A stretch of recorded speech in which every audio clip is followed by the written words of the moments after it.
Well hello everyone, welcome back to Vivek sir tutorials once again. एक बार फिर से आपका स्वागत है रिफ्रैक्शन ऑफ लाइट के सेकंड लेक्चर पे, जो कि होने वाला है effect of refraction of light. Last lecture में जो लेक्चर नंबर 1 था रिफ्रैक्शन का, वहां हमने थोड़ा सा इंट्रोडक्शन दिया रेयरर मीडियम के बारे में, डेंसर मीडियम के बारे में, और थोड़ा हमने बताया कि लाइट जब एक मीडियम से दूसरे मीडियम में ट्रैवल करती है तो वह किस तरह से अपनी स्पीड और अपनी डायरेक्शन इन दोनों को चेंज कर देती है। जो मेन कॉज है वो स्पीड ऑफ लाइट का ही चेंज होना है, और उसी की वजह से क्या होता है, आपका जो बेंडिंग होती है वो पॉसिबल हो पाती है। हम ये भी कह सकते हैं जितना ज्यादा डिफरेंस होगा स्पीड ऑफ लाइट में दो मीडियम्स की, उतनी ज्यादा उसके अंदर बेंडिंग होगी। जैसे एयर और वाटर में बेंड हो रहा है तो स्पीड ऑफ लाइट अगर हम मानते हैं कि कुछ ज्यादा ही बेंड हो रहा है, इसका मतलब है स्पीड ऑफ लाइट जो है वहां पर डिफरेंस जो है वो इट्स लाइक बहुत ज्यादा है, अगर बेंडिंग ज्यादा हो रही है। मैं एग्जांपल देता हूं, डायरेक्ट शुरू करते हैं बिना किसी देर के। लास्ट लेक्चर से स्टार्ट करेंगे और आज चलेंगे effect of refraction of light पे। पहले हम जो चीज के बारे में बता रहा हूं वो पढ़ लेते हैं। जैसे मैंने बोल दिया आपको, फॉर एग्जाम्पल अगर ऊपर रेयरर मीडियम है और नीचे डेंसर मीडियम है, ठीक है, तो ये तो आपको बहुत अच्छे से पता लग गया है कि अगर रेयरर मीडियम से इंसिडेंट रे आई तो ऑब्वियस सी बात है यहां पर क्या होगा, नॉर्मल आएगा। और नॉर्मल आते ही आपको पता है रेयरर से डेंसर में इसको हमने कहां बेंड करना है, नॉर्मल की तरफ, ठीक है। लेकिन एक बात बताइए, ये रेयरर मीडियम फिर से आ गया और डेंसर मीडियम फिर से आ गया, पर बात मुझे ये बताइए कि अगर यहां पर एक लाइट रे आती है, ठीक है, सेम एंगल पे आ रही है, मान लिया सेम एंगल पे आ रही है, नॉर्मल यहां भी खींचेगा। अच्छा, बेंड तो ये भी हो रही है, इट्स लाइक देखिए original direction is like this, है ना, अब बेंड तो ये भी हुई है, ऑल्दो लग नहीं रही है मेरे ख्याल से। अगर आप वीडियो में देखें पता लगा लगी नहीं तो बोलेंगे सर बेंड तो हुई नहीं जबरदस्ती। हाँ एक मिनट रुकिए, ये लाइट आई और बेंड तो बेटा ये भी हो रही है और बेंड ये भी हो रही है, लेकिन इसका एंगल बड़ा छोटा है और इसका एंगल थोड़ा सा ज्यादा है एज कंपेयर टू ऊपर वाला। तो रेयरर से डेंसर है, रेयरर से डेंसर है, तो हमें कैसे पता लगे कि कोई लाइट रे कितनी बेंड हो? सबसे पहला तो यही है, हमें पता कैसे लगेगा कि लाइट रे कितनी बेंड हो रही है? उसका जवाब है difference in the speed of light. Difference in the speed of light in two mediums. ये बहुत जरूरी चीज है बेटा, ये तो सबको पता है यार। रेयरर से डेंसर में अगर जा रहे हैं तो नॉर्मल की तरफ बेंड हो जाएगा, ये तो सबको पता है। या डेंसर से रेयरर में जा रहे हैं तो नॉर्मल से दूर चला जाएगा, ये भी सबको पता है। जो नहीं पता बात वो ये होगी कि भाई वो जो पर्टिकुलर लाइट रे बेंड हो रही है वो बेंड कितना होगा और वो किस चीज पे डिपेंड करेगा। तो वो डिपेंड करेगा बेटा difference in the speed of lights. जिसका difference in speed of light ज्यादा होगा उसमें बेंडिंग बहुत ज्यादा होगी, जिसका कम होगा उसमें कम होगी। जैसे मैंने बताया था एयर और वाटर का कितना था, 3 × 10⁸ और 2 × 10⁸, है ना, तो ऑलमोस्ट 1 लाख किलोमीटर पर सेकंड का डिफरेंस था स्पीड ऑफ लाइट का, तो वहां पर बेंडिंग ठीक ठाक हो रही थी, ठीक है। अब किसी में अगर कम हो डिफरेंस, ठीक है, वैक्यूम से एयर में प्रेजेंट हो रही हो, मतलब लगा लो स्पेस से अगर यहां आ रही है, क्या बोलते हैं, अर्थ के एटमॉस्फेयर में, तो वहां पर जो बेंडिंग है वो इतनी खतरनाक नहीं होगी। क्यों? क्योंकि उनकी दोनों की स्पीड समवेयर मतलब इक्वली है, ऑलमोस्ट, थोड़ा सा माइनर डिफरेंस है, तो वहां पर जो बेंडिंग है वो इतनी ज्यादा नहीं होगी। तो समझ आ गया, रेयरर से डेंसर जाएगी बेंड तो होगी, डेंसर से रेयरर जाएगी दूर तो जाएगी नॉर्मल से, बट कितना जाएगी वो किस चीज पर डिपेंड करेगा, जो स्पीड ऑफ लाइट में डिफरेंस आएगा उस चीज पे डिपेंड करेगा। आई होप ये क्लियर हुआ होगा। चलिए बढ़ते हैं अपने सेकंड टॉपिक की तरफ, और मेरे ख्याल से यही आज का टॉपिक होने वाला था, तो हम एक बार फिर से कहेंगे। चलिए शुरू करते हैं बिना किसी देर के। Effect of refraction of light, जो डेली लाइफ में हम ऑब्जर्व कर सकते हैं, ऐसे इफेक्ट्स के बारे में आज आप पढ़ेंगे। Effect of refraction of light, इसमें कुछ रिफ्रैक्शन जो होगा बेटा, कुछ कभी कभी फंबलिंग, कुछ रिफ्रैक्शंस जो होंगे वो एटमॉस्फेरिक रिफ्रैक्शन ह्यूमन आई में भी हैं बहुत सारे। ट्विंकलिंग ऑफ स्टार है, वो भी रिफ्रैक्शन में आता है, but that comes under atmospheric refraction, एक पर्टिकुलर टॉपिक आ जाता है वहां पे। यहाँ पे हम ओनली लाइक 2 या 3 एग्जांपल्स ही लेंगे, और आई होप उतने से ही आपको क्लियर हो जाएगा। हम प्रीटी श्योर हो जाएगा उतने से ही क्लियर, ठीक है। तो चलिए पहला एग्जाम्पल लेते हैं। रिफ्रैक्शन ऑफ लाइट बेसिकली क्या शो करता है आपको? रिफ्रैक्शन ऑफ लाइट जो शो करेगा वो ये करेगा कि किस तरीके से आपकी जो इमेजेस हैं, ऑब्जेक्ट की जो इमेज बन रही है वो इल्यूजनरी है, मतलब उनकी पोजीशन किस तरीके से चेंज हो रही है। इल्यूजनरी का मतलब आप समझते हैं, रिफ्लेक्शन ऑफ लाइट में हमने किया था, वर्चुअल इमेजेस है भाई। इमेजिनरी फॉल्स इमेजेस हैं, मतलब वो है नहीं वहां पे, बस लग रहा है कि वो वहां पर है, ठीक है। तो उसी का एक एग्जाम्पल है, कौन सा केस है, case of a wooden pencil. एक पेंसिल है इमर्ज्ड इन वाटर, ठीक है, एक पेंसिल जो पानी में आधी डुबा रखी है, सो इमर्ज नहीं लिखेंगे पूरा का पूरा, we can call it partly emerged in water, ठीक है, आधा पानी में है आधा पानी से ऊपर है, मतलब आधा एयर में और आधा वाटर के अंदर है। तो हम मान लेते हैं कि आपके पास ये एक कंटेनर है, ठीक है, और इसके अंदर आपने पानी भरा हुआ है, लगभग इतना, इसके नीचे पूरा पानी है, ठीक है, और आपने ऑब्लिकली इसमें एक पेंसिल क्या कर दी, डुबा दी इस तरह से। देखने में तो ऐसा लग रहा है कि ओहो पेंसिल तो है, ये इसकी पेंसिल हो गई, ठीक है, यहाँ पे ऐसे आपने पेंसिल यहाँ पे डुबा दी। तो अब बेटा हुआ क्या यहाँ पे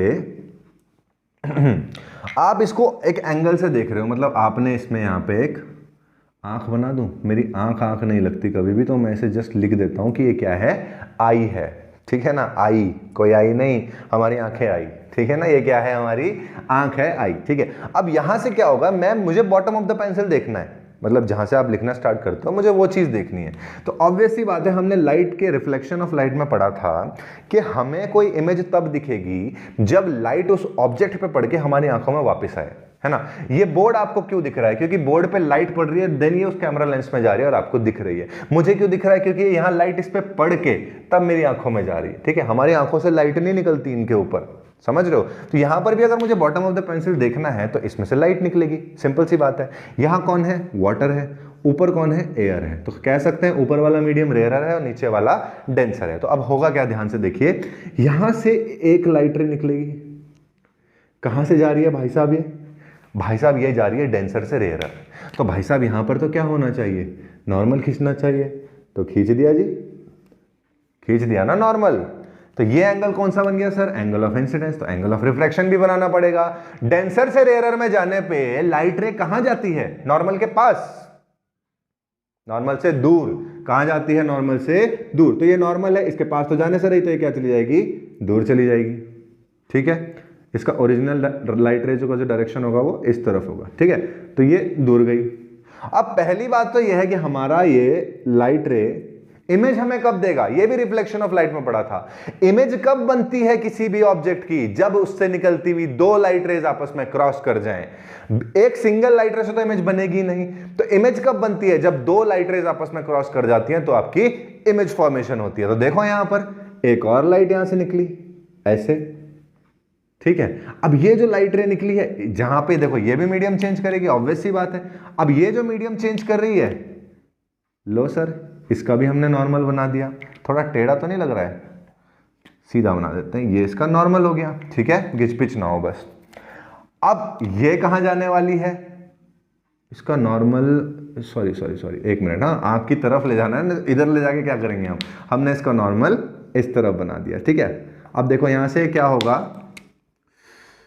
ओहो ये सीधी लाइट रह गई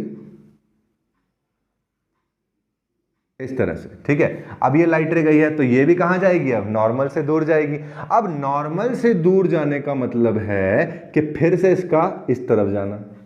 लेकिन ये दो लाइट रे चली तो गई है नॉर्मल से दूर, ओरिजिनल की डायरेक्शन ये होगी, लेकिन क्या ये दो लाइट रे आपस में मिल सकती हैं, नहीं मिल सकती। ये तो सेपरेट हो रही है ना, देखिए यहां से ऐसे जा रही हैं, बाहर जा रही हैं। हमने क्या बोला, इमेज कब बनेगी, जब दो लाइट रेज आपस में क्रॉस कर जाएंगी। तो हमें क्या करना पड़ेगा, जैसा कि हम कहां करते थे, कॉन्वेक्स मिरर में करते थे, इमेजिनरी लाइंस को करना पड़ेगा इस तरफ।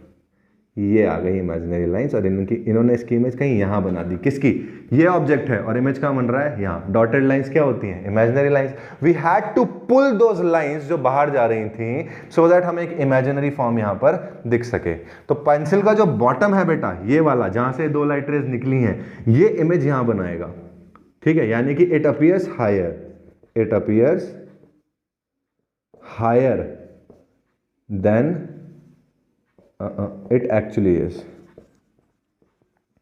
असलियत में जहां पे वहां नहीं दिख रहा है वो हमको, वो हमें ऊपर ही दिख रहा है। और पानी के अंदर जितना पोर्शन इसका है, सबका सब यहीं दिखने वाला है, क्योंकि ये तो सिर्फ बॉटम का है, इससे थोड़े से ऊपर वाले पार्ट का भी यही हाल होगा। थोड़ा सा ऊपर आएंगे, इसका मान लो यहाँ से लाइट रे निकली तो वो भी ऐसी जाएगी दूर दूर, उनको भी खींच के लाना पड़ेगा। तो ओवरऑल जो नई इमेज बनेगी वो कुछ यहाँ पे बनेगी ऐसे, इधर ये वाला इमेज। ऑब्जेक्ट कहाँ है? ये है। इमेज कहाँ बन रही है? यहाँ पे बन रही है। क्लियर है? और ये किसकी वजह से पॉसिबल हुआ है? रिफ्रैक्शन की वजह से पॉसिबल हुआ है। ठीक है, आई होप ये क्लियर हुआ होगा। एक और एग्जांपल आता है आपका, coin placed under water appears to be at a higher position.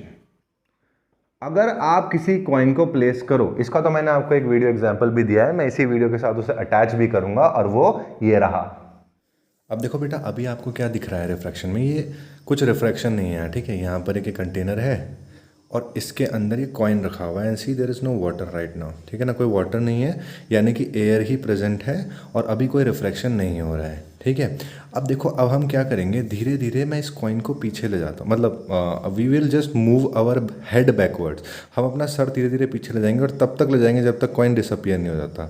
I guess यहाँ पर कॉइन डिसअपियर हो चुका है। Okay, now what we will do is, हम इसमें डालेंगे पानी, इस कंटेनर में, सेम कंटेनर में पानी डालेंगे, and now watch what happens. See, the coin is visible again. मैंने कोई मूवमेंट नहीं दी आगे ना कोई पीछे, but it is visible again. You know why? Because it is refraction, क्योंकि अब वहाँ पर एक नया मीडियम में ले आया हूँ, वाटर, जिसकी वजह से ये इसकी वर्चुअल इमेज है। अगर आप ध्यान से देखें, देखिए यहाँ मेरी उंगली है और यहाँ देखिए ये, अभी ये ऐसा लग रहा है मेरे नीचे है ना, मेरी उंगली के नीचे है, but when you come here, ये देखिए, इसको बोलते हैं रिफ्रैक्शन। ठीक है, देखा आपने किस तरह से लगा है? तो एक बार लिख के भी बता देते हैं किस तरह से होगा। मान लीजिए आपके पास कोई कंटेनर है, ठीक है, इस तरह से जैसे मैंने आपको वीडियो में दिखाया, आपके पास कोई कंटेनर है। ओके, नाउ अभी आपने इसमें क्या नहीं करा है, कुछ नहीं भरा है, तो उसमें आपने नीचे क्या कर दिया, कॉइन रख दिया यहाँ पे। ठीक, थोड़ा इधर रख देते हैं। आपने यहाँ पर इसको कॉइन यहाँ पे प्लेस करा। अब आपने कॉइन प्लेस करा, आप यहाँ से देख रहे हो, तो अभी तो आपको दिख रहा है। जब आप दूर जाओगे पीछे, और तब तक ले जाते रहो अपने आप को पीछे जब तक वो कॉइन आपकी नज़रों से गायब ना हो जाए, उसके बाद आप इसमें पानी भर दीजिए। इस वाले में क्या भर दीजिए? पानी। मतलब ऊपर हो गया एयर और नीचे क्या हो गया? वाटर। तो अब क्या होगा, एकदम से आप अपनी सर नहीं हिला रहे हो, अपनी पोजीशन नहीं चेंज कर रहे हो, पर आपको वो इमेज दिख जाएगी। किस तरीके से? वो जो कॉइन है उससे निकलने वाली रेज, देखिए अगेन दो रेज निकलेंगी, एक ऐसी और एक ऐसी, दो रेज निकल जाएंगी, दो नॉर्मल खींचेंगे। अब देखिए डेंसर से रेयर जा रहा है तो फिर से नॉर्मल से कहाँ जाना पड़ेगा? दूर। नॉर्मल से कहाँ जाना पड़ेगा? दूर। लेकिन ये फिर दो नहीं मिल रही हैं, फिर जा रही हैं, तो हमें इमेजिनरी रेज दोबारा से, जैसे हमने पेंसिल के केस में किया था, करना पड़ेगा। और वो इमेज कहाँ बन रही है? यहाँ पे। तो कॉइन का इमेज कहाँ बन रहा है? यहाँ पे। आपकी आंखें कहाँ हैं? यहाँ पे हैं आपकी आंखें, देख रहा है ना आपकी आंखें, यहाँ से आप देख रहे हो कि कहाँ जा रही है लाइट रे, इधर की तरफ, यहाँ दिख रहा है कॉइन। और यही उसमें भी हुआ जो मैंने आपको दिखाया अभी वीडियो, तो उसमें भी यही चीज़ है। समझ रहे हो? तो इस तरह से भी आप इसको कर सकते हैं। क्लियर है? ठीक है। ऐसे ही एक और एग्जाम्पल है, थर्ड एग्जाम्पल है, पूल जो है आपका अपीयर्स टू बी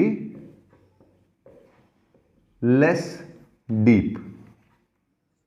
ठीक है, डीपर, मतलब जो आपका स्विमिंग पूल टाइप का है उसमें भी क्या होता है, गहरा नहीं दिखता वो आपको। अगर आप उसे एक एंगल से देखो या ऊपर से भी देखोगे तो उसमें जो नीचे से लाइट रेज आ रही होती है, क्योंकि ऑब्वियसली बात है फ्लोर पे जब लाइट लगेगी और वो बाहर आएगी तभी वो आपको दिखने वाली है। तो होगा क्या, मान लीजिए आपके पास एक पूल है, स्विमिंग पूल टाइप का, ठीक है। अब ऐसा तो कोई पूल होता नहीं, बट स्टिल मान लेते हैं आपके पास एक ऐसा पूल है। और इसमें क्या हुआ है, इसमें हुआ ये है कि जो फ्लोर है उससे लाइट रेज, मान लीजिए यहाँ पे एक पॉइंट मान लेता हूं मैं O, अब इस O पॉइंट से इतने में पूल है, ठीक है, ये। अब यहां से लाइट रे निकलेगी एक, जो निकली है यहां पर क्या खींचेगा? नॉर्मल। क्या खींचेगा? नॉर्मल। और जैसे ही नॉर्मल होगा तो ये नॉर्मल से दूर जाएगा ऑब्वियसली, ठीक है, इधर से दूर चला गया। और इधर से भी एक लाइट रे जाएगी, लाइट रे गई तो इधर से ये इस तरफ होगा। अब फिर से नॉर्मल क्या है? दूर जाना है, तो वो और दूर जाएगा इधर से। सिर्फ ओ पॉइंट की बात कर रहे हैं। अब अगर कोई इधर से इसे देख रहा है, ऊपर की तरफ से पूल को देख रहा है, तो यहां से जो लाइट है वो बेंड तो होने से रही।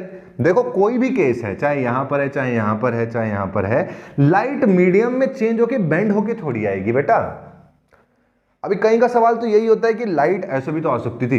अरे भाई तुमको ऐसे सामने का ही तो दिखेगा, सामने नीचे क्या रखा है वो थोड़ी दिखेगा। लाइट जो होती है वो एक स्ट्रेट पाथ पे ट्रेवल करती है, वही तो होती है पार्टिकल थ्योरी।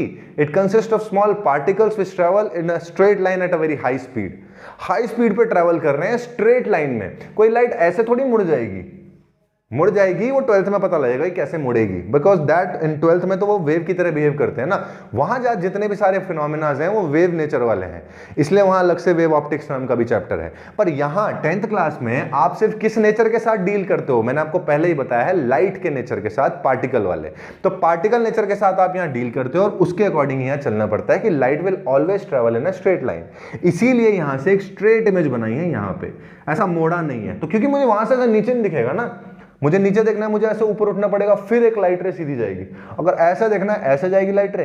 अब नीचे थोड़ी मुड़ना है वैसे टेबल के पीछे, मेरे को ये बोर्ड के पीछे थोड़ी दिख रहा होगा क्या कि ऐसे जाएगी लाइट रे इसके नीचे, उसके लिए मुझे इसके पीछे ऐसे देखना पड़ेगा जाके। समझ रहे हो? तो यही चीज है कि लाइट हमेशा स्ट्रेट पाथ पे ट्रेवल करती है, इसकी वजह से भी आपकी जो इमेजेस हैं वो रिफ्रैक्शन की वजह से चेंज होती हैं। अब यहां देखो, यहां पर भी ऐसा आएगा तो ऑब्वियस सी बात है, यहां से मुड़ने से तो रहा, तो ये क्या करेगा, इमेजिनरी इमेज यहां बना देगा बिल्कुल स्ट्रेट इसकी। अब ये स्ट्रेट लग नहीं रहा है बट स्टिल मेरी लाइंस, मेरी ड्राइंग ये स्ट्रेट लाइन बना देगा यहां पर, और यहां जो है ये ओ पॉइंट का क्या बन जाएगा, इमेज। एक्चुअली इसे आई मार्क कर देते हैं, ओ से ऑब्जेक्ट हो जाएगा, आई से इमेज। इस तरह से आपको इमेज दिख जाएगी। And not just on this point, इस पॉइंट पे जितने भी आप पॉइंट कंसिडर करो उनकी सबकी इमेजेस कहां बनेंगी, यहां पे। ऐसा थोड़ी होता है एक ही जगह दिखती है बस गहरी। उस पॉइंट से ऊपर जैसे यहां से करेंगे तो उसकी इमेज यहां मिलेगी, यहां से करेंगे यहां मिलेगी, यहां से करेंगे यहां मिलेगी। यही रिफ्रैक्शन का फिनोमेना है बेटा, जबरदस्त फिनोमेना है जो रिफ्रैक्शन का है, और ये बता देगा कि किस तरीके से आपको इल्यूजन्स हो सकते हैं रिफ्रैक्शन के बेस पे। और बहुत से लोग इसी के बेसिस पे मैजिक भी दिखाते हैं। साइंस के बेस पे ही तो होता है magic. Magic is what, half science ही तो है उसमें, है ना। तो इसमें क्या है, यही है कि रिफ्रैक्शन के बेस पे कैसे आपकी इल्यूजनरी इमेजेस बनती हैं। एक इतना बहुत इंपॉर्टेंट नहीं बोलेंगे but yes a topic to remember है, अच्छा टॉपिक है effect of refraction of light. इसको हम बिल्कुल अलग ही वीडियो में रखते हैं। नेक्स्ट वीडियो जो हम लाएंगे वो laws of refraction of light की लाएंगे, ठीक है, क्योंकि वो इससे बिल्कुल अलग ही वीडियो है, इसलिए इसमें जोड़ना इसे सही नहीं होगा। लेक्चर नंबर 3 जो आएगा रिफ्रैक्शन ऑफ लाइट का, वो होने वाला है laws of refraction of light. I hope आपको ये छोटा सा लेक्चर समझ आया होगा effect of refraction of light का। जो मैंने वीडियो डाली है बीच में बता देना अगर नहीं डालनी आज के बाद वैसी बेकार सी वीडियो तो। बाकी इसे पढ़ते रहिए। Thank you so much.